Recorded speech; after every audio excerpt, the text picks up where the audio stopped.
Let's talk about Huey P. Newton. And let's talk about this chair that everybody got in their house at some point. Huh?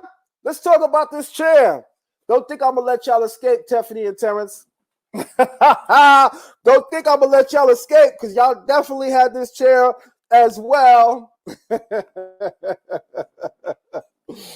A lot of black families had this chair, boy.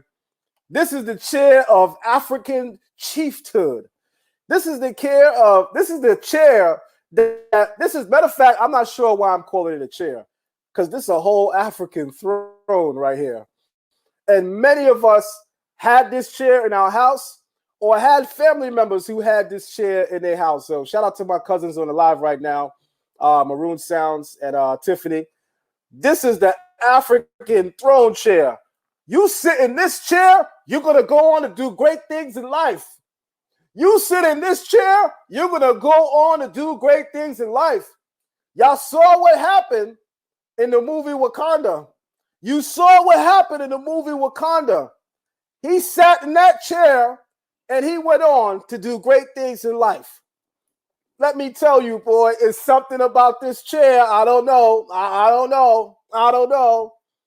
But I know for a fact, everybody I personally know that sat in a chair like that, they went on to do great things in life. That's what I know. I don't know. But they say an image and a picture is worth 1,000 words. They say an image and a picture is worth 1,000 words. I want you to look at the imagery on the screen. Just focus on the sheer imagery on the screen. Notice that Huey P. Newton is sitting on an African-styled chair, which is really styled as a throne. The chair was meant to emulate many of the thrones throughout West African cultures. The chair was designed to emulate many of the thrones throughout West African cultures.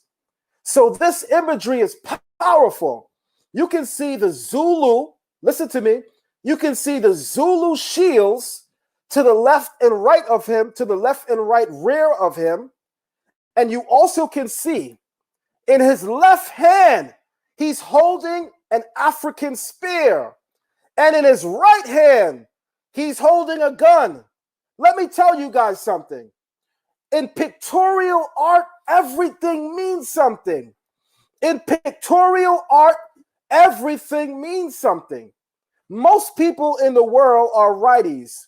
Shout out to my parents, however, who are both lefties. But most people in the world are righties.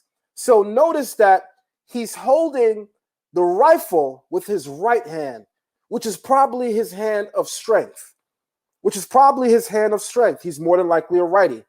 But notice that he's holding the African spear in his left hand. And I need you to note that in pictorial art, whether we're talking about ancient history of antiquity, or contemporary history, the left side is always indicative of the heart, as it is proximal to your heart, because your heart mainly leans towards the left hemisphere of your body.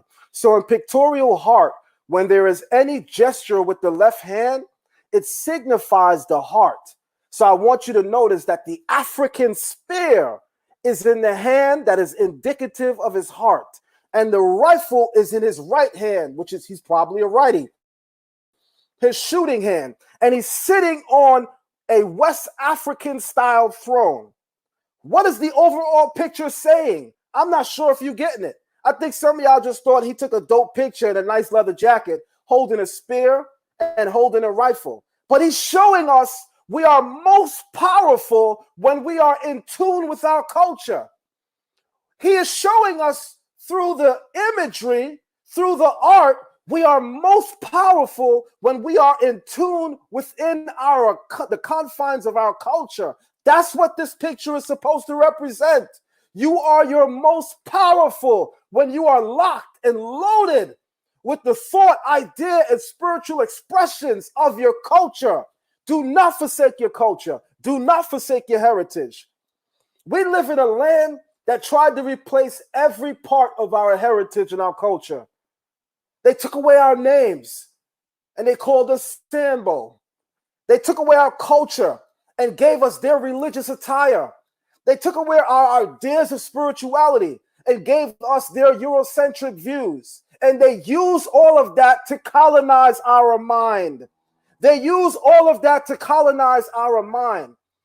But Huey P. Newton, Bobby Seals, and many of the Africans of the liberation movement, which began in this country with the Honorable Marcus Messiah Garvey, they showed us the way. We are at our strongest. We are at our best when we can connect with those ideas which made us great, with those truths that made us great, with those physical and spiritual expressions of culture that the world moreover borrows in order for them to replicate that greatness. There is no European monarch. There is no European kingdom. There is no European nation state or culture that is considered great today that is not patterned after African cultures on the continent, of which I include Israel, which is Northeast Africa.